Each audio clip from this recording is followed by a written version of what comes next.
Jane Eyre, by Charlotte Brontë. Chapter 4.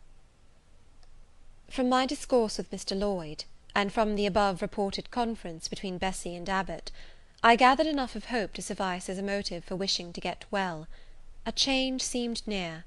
I desired and waited it in silence. It tarried, however. Days and weeks passed. I had regained my normal state of health, but no new allusion was made to the subject over which I brooded. Mrs. Reed surveyed me at times with a severe eye, but seldom addressed me. Since my illness she had drawn a more marked line of separation than ever between me and her own children, appointing me a small closet to sleep in by myself, condemning me to take my meals alone, and pass all my time in the nursery, while my cousins were constantly in the drawing-room. Not a hint, however, did she drop about sending me to school.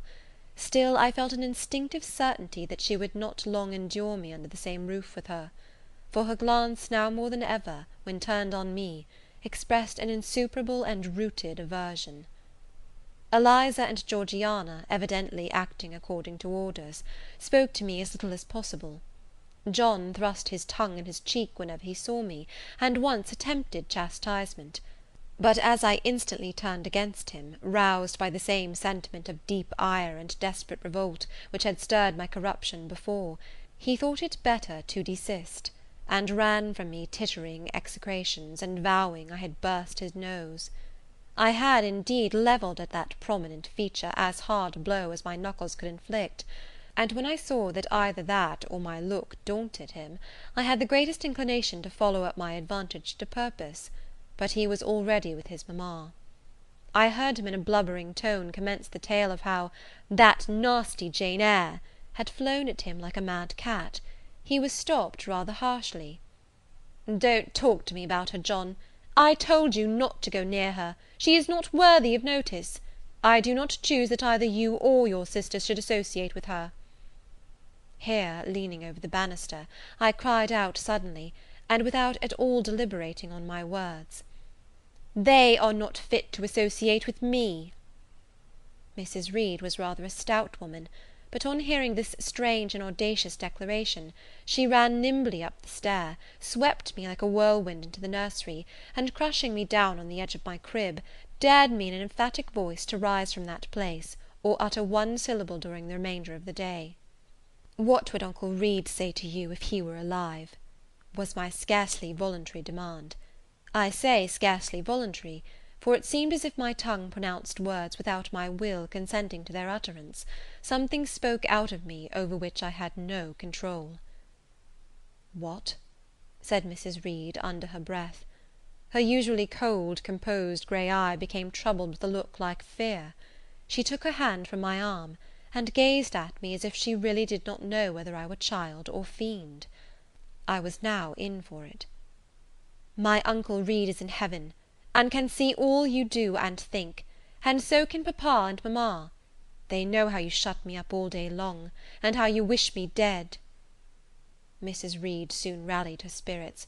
She shook me most soundly, she boxed both my ears, and then left me without a word. Bessy supplied the hiatus by a homily of an hour's length, in which she proved, beyond a doubt, I was the most wicked and abandoned child ever reared under a roof.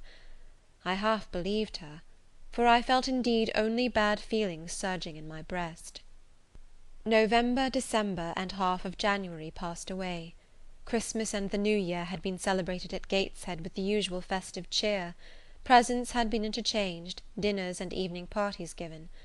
From every enjoyment I was, of course, excluded.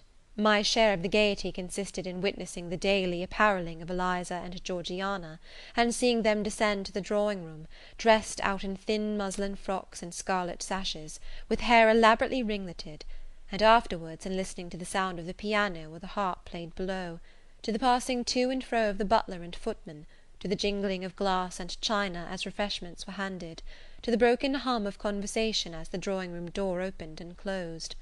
When tired of this occupation, I would retire from the stair-head to the solitary and silent nursery.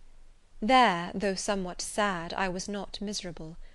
To speak truth, I had not the least wish to go into company, for in company I was very rarely noticed, and if Bessie had but been kind and companionable, I should have deemed it a treat to spend the evenings quietly with her, instead of passing them under the formidable eyes of Mrs. Reed, in a room full of ladies and gentlemen. But Bessie, as soon as she had dressed her young ladies, used to take herself off to the lively regions of the kitchen and the housekeeper's room, generally bearing the candle along with her.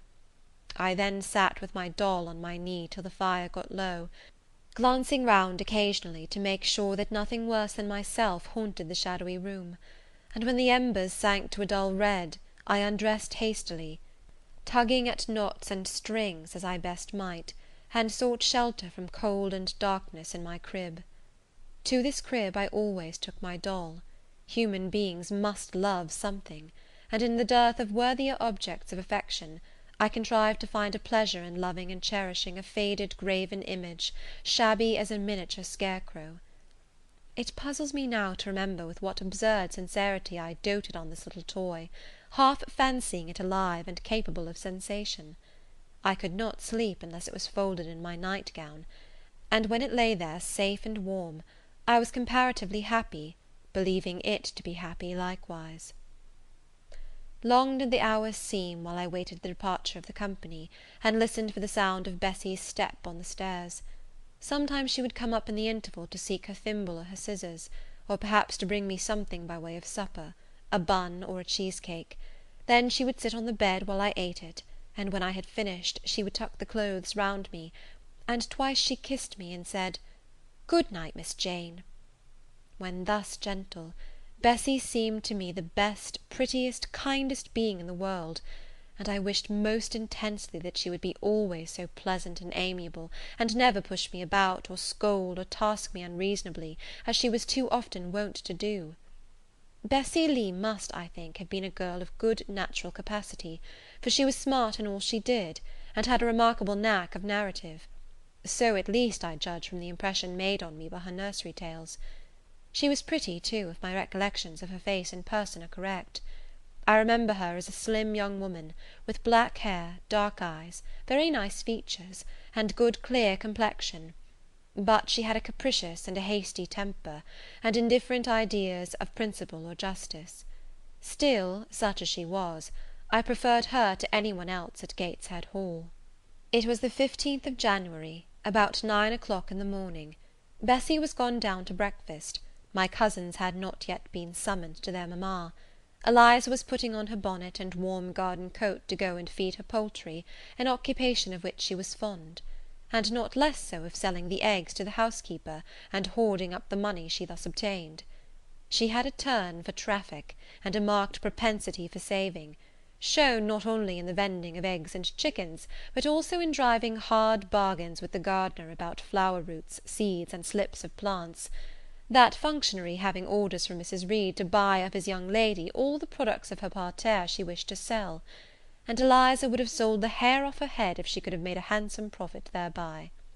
As to her money, she first secreted it in odd corners, wrapping it in a rag or an old curl paper; but some of these hoards having been discovered by the housemaid, Eliza, fearful of one day losing her valued treasure, consented to entrust it to her mother, at a usurious rate of interest, 50 or 60 per cent., which interest she exacted every quarter, keeping her accounts in a little book with anxious accuracy. Georgiana sat on a high stool, dressing her hair at the glass, and interweaving her curls with artificial flowers and faded feathers, of which she had found a store in a drawer in the attic.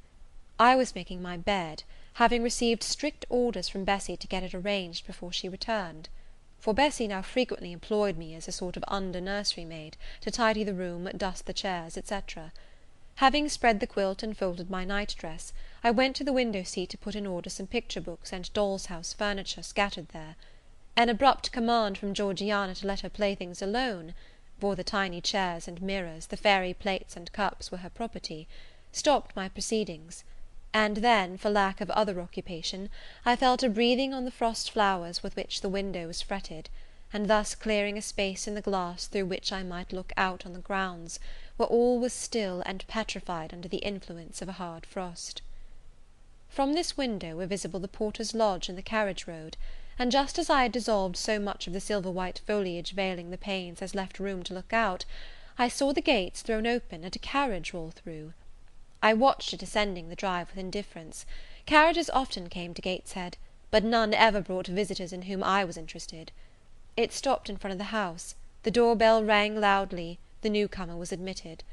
All this being nothing to me, my vacant attention soon found livelier attraction in the spectacle of a hungry little robin, which came and chirruped on the twigs of the leafless cherry-tree nailed against the wall near the casement. The remains of my breakfast of bread and milk stood on the table, and having crumbled a morsel of roll, I was tugging at the sash to put out the crumbs on the window-sill, when Bessie came running upstairs to the nursery. "Miss Jane, take off your pinafore. What are you doing there? Have you washed your hands and face this morning?"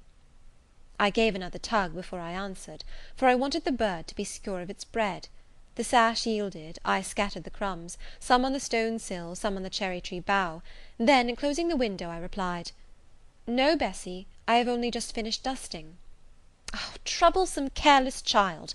And what are you doing now? You look quite red, as if you had been about some mischief. What were you opening the window for?" I was spared the trouble of answering, for Bessie seemed in too great a hurry to listen to explanations. She hauled me to the washstand, inflicted a merciless but happily brief scrub on my face and hands with soap, water, and a coarse towel, disciplined my head with a bristly brush, denuded me of my pinafore, and then hurrying me to the top of the stairs, bid me go down directly, as I was wanted in the breakfast-room. I would have asked who wanted me. I would have demanded if Mrs. Reed was there, but Bessie was already gone, and had closed the nursery door upon me. I slowly descended. For nearly 3 months I had never been called to Mrs. Reed's presence. Restricted so long to the nursery, the breakfast, dining, and drawing-rooms were become for me awful regions, on which it dismayed me to intrude. I now stood in the empty hall; before me was the breakfast-room door, and I stopped, intimidated and trembling. What a miserable little poltroon had fear, engendered of unjust punishment, made of me in those days! I feared to return to the nursery, and feared to go forward to the parlour. 10 minutes I stood in agitated hesitation; the vehement ringing of the breakfast-room bell decided me. I must enter. Who could want me? I asked inwardly, as with both hands I turned the stiff door-handle, which for a second or two resisted my efforts. What should I see besides Aunt Reed in this apartment? A man or a woman?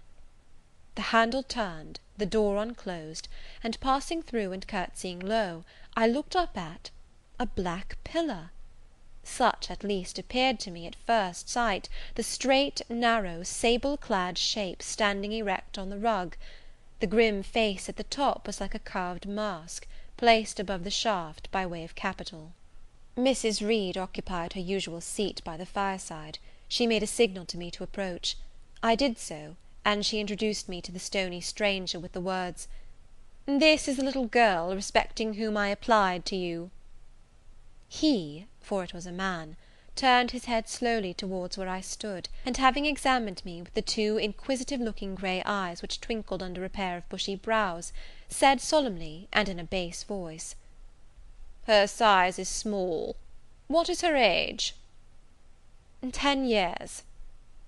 "So much," was the doubtful answer, and he prolonged his scrutiny for some minutes. Presently he addressed me. "Your name, little girl?" "Jane Eyre, sir." In uttering these words I looked up. He seemed to me a tall gentleman, but then I was very little. His features were large, and they, in all the lines of his frame, were equally harsh and prim. "Well, Jane Eyre, and are you a good child?" Impossible to reply to this in the affirmative. My little world held a contrary opinion. I was silent. Mrs. Reed answered for me by an expressive shake of the head, adding soon, "Perhaps the less said on that subject the better, Mr. Brocklehurst." "Sorry, indeed, to hear it. She and I must have some talk." And, bending from the perpendicular, he installed his person in the arm-chair opposite Mrs. Reed's. "Come here," he said. I stepped across the rug. He placed me square and straight before him. What a face he had, now that it was almost on a level with mine! What a great nose! And what a mouth! And what large prominent teeth! "No sight so sad as that of a naughty child," he began, "especially a naughty little girl. Do you know where the wicked go after death?" "They go to hell," was my ready and orthodox answer. "And what is hell? Can you tell me that?" "A pit full of fire."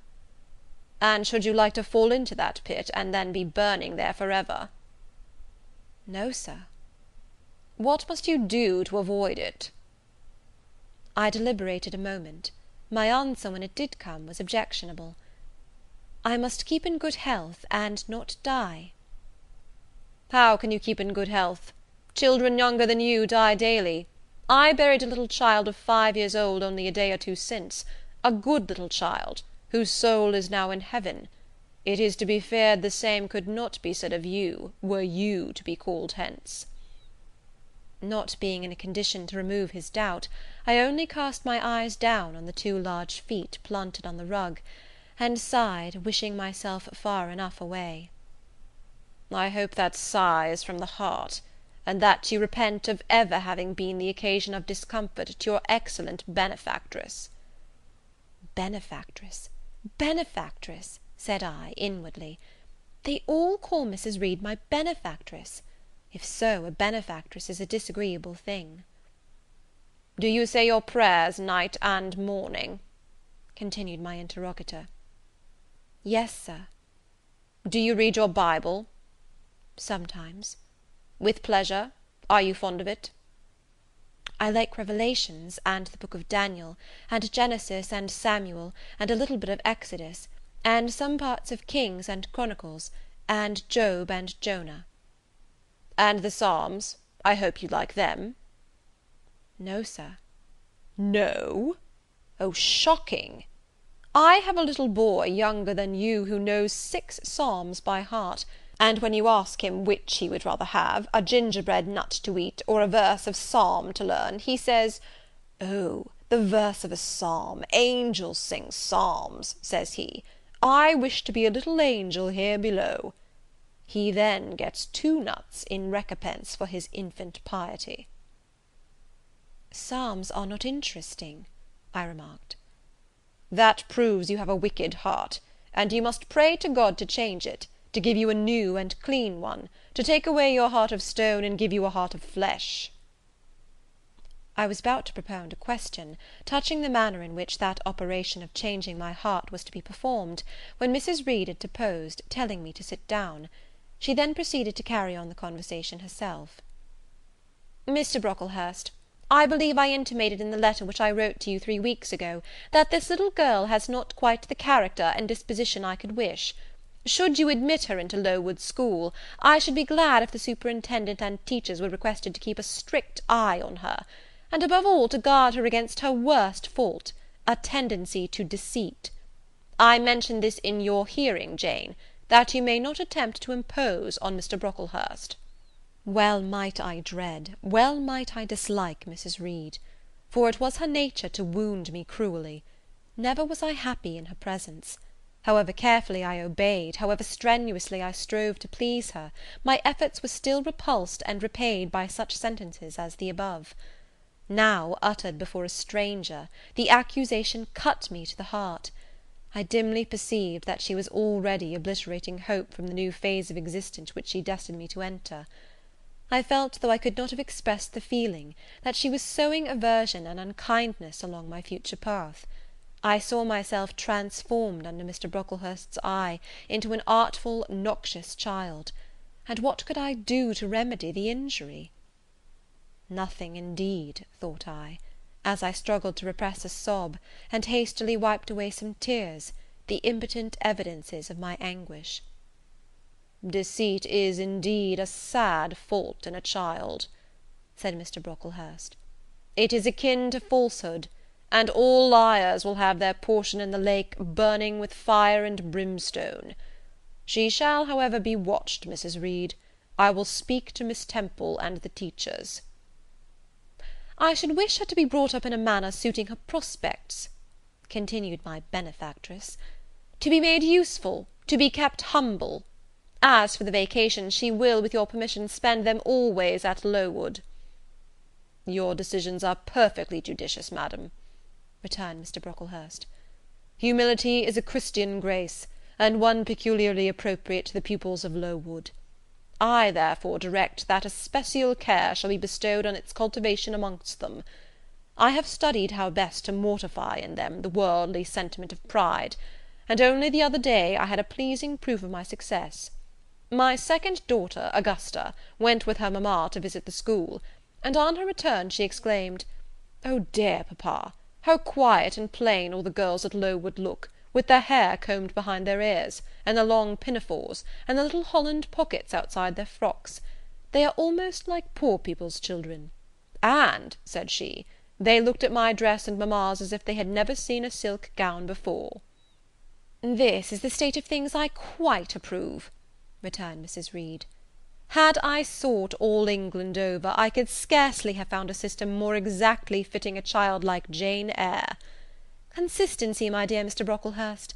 I advocate consistency in all things." "Consistency, madam, is the first of Christian duties, and it has been observed in every arrangement connected with the establishment of Lowood.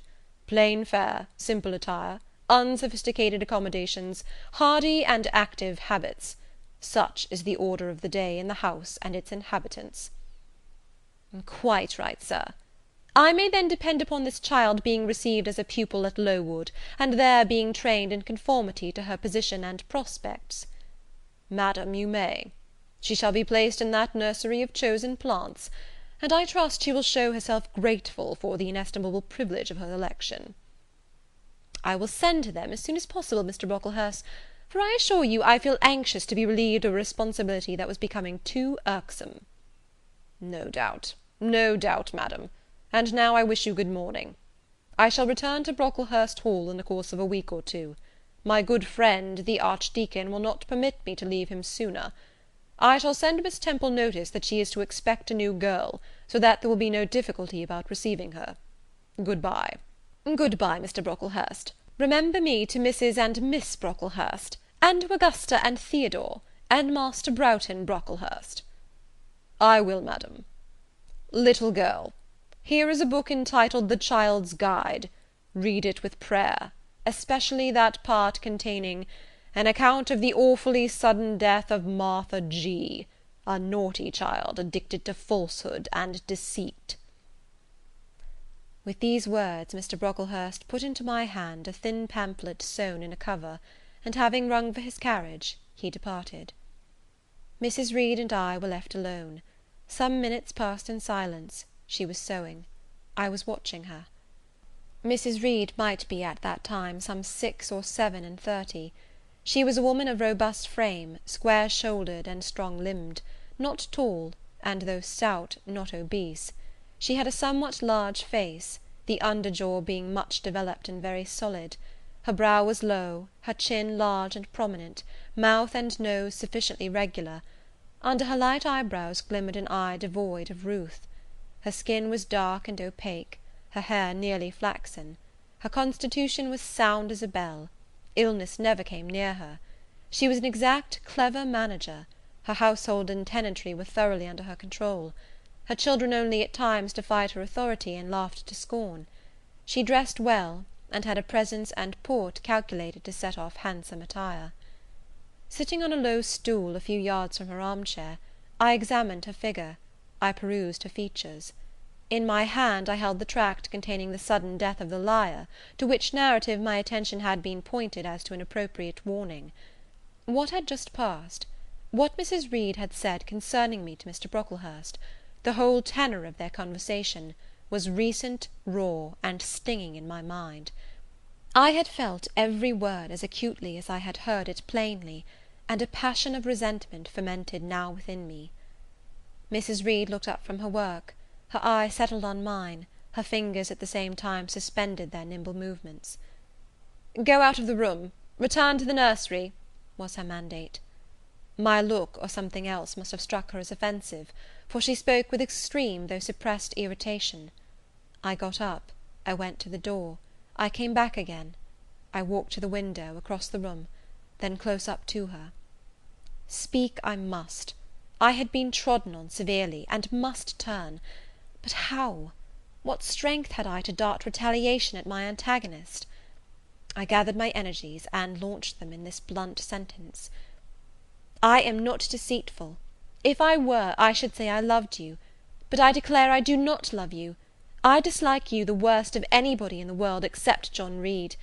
And this book about the liar you may give to your girl Georgiana, for it is she who tells lies, and not I."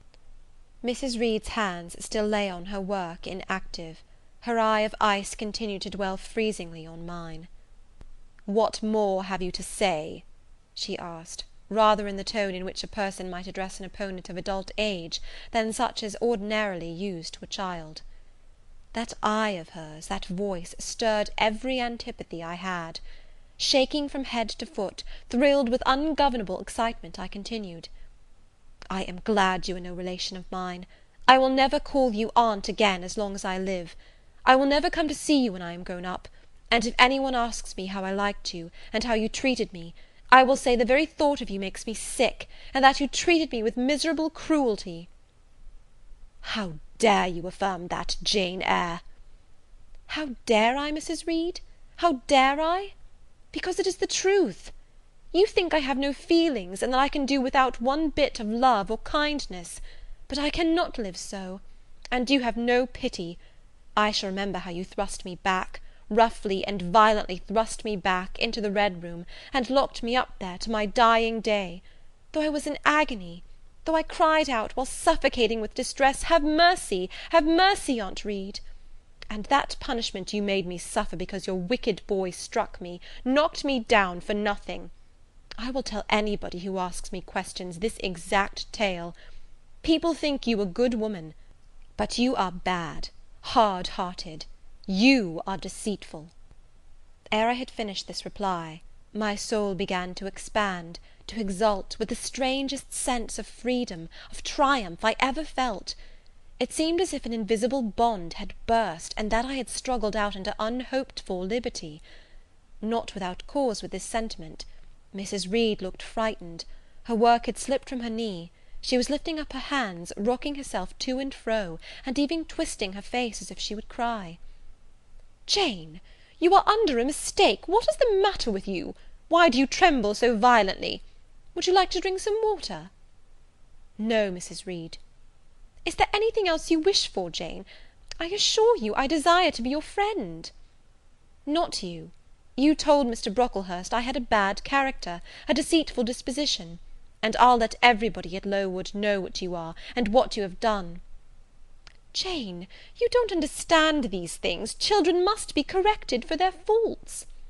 "Deceit is not my fault," I cried out in a high, savage voice.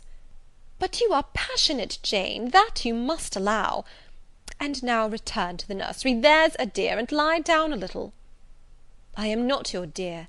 I cannot lie down. Send me to school soon, Mrs. Reed, for I hate to live here." "I will indeed send her to school soon," murmured Mrs. Reed sotto voce, and gathering up her work, she abruptly quitted the apartment. I was left there alone, winner of the field. It was the hardest battle I had fought, and the first victory I had gained. I stood a while on the rug where Mr. Brocklehurst had stood, and I enjoyed my conqueror's solitude. First I smiled to myself and felt elated, but this fierce pleasure subsided in me as fast as did the accelerated throb of my pulses. A child cannot quarrel with its elders as I had done, cannot give its furious feelings uncontrolled play as I had given mine, without experiencing afterwards the pang of remorse, and the chill of reaction. A ridge of lighted heath, alive, glancing, devouring, would have been a meet emblem of my mind when I accused and menaced Mrs. Reed. The same ridge, black and blasted after the flames are dead, would have represented as meetly my subsequent condition, when half an hour's silence and reflection had shown me the madness of my conduct, and the dreariness of my hated and hating position. Something of vengeance I had tasted for the first time. As aromatic wine it seemed, on swallowing, warm and racy. Its after flavour, metallic and corroding, gave me a sensation as if I had been poisoned. Willingly would I now have gone and asked Mrs. Reed's pardon. but I knew, partly from experience and partly from instinct, that was the way to make her repulse me with double scorn, thereby re-exciting every turbulent impulse of my nature.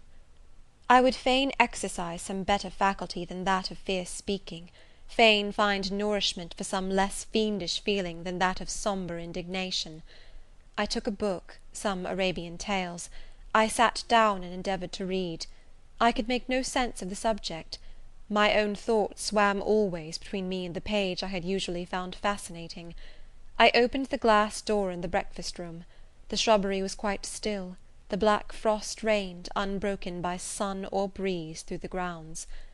I covered my head and arms with the skirt of my frock, and went out to walk in part of the plantation which was quite sequestered; but I found no pleasure in the silent trees, the falling fir cones, the congealed relics of autumn, russet leaves, swept by past winds in heaps, and now stiffened together. I leaned against a gate, and looked into an empty field where no sheep were feeding, where the short grass was nipped and blanched. It was a very grey day, a most opaque sky, onding on snaw, canopied all.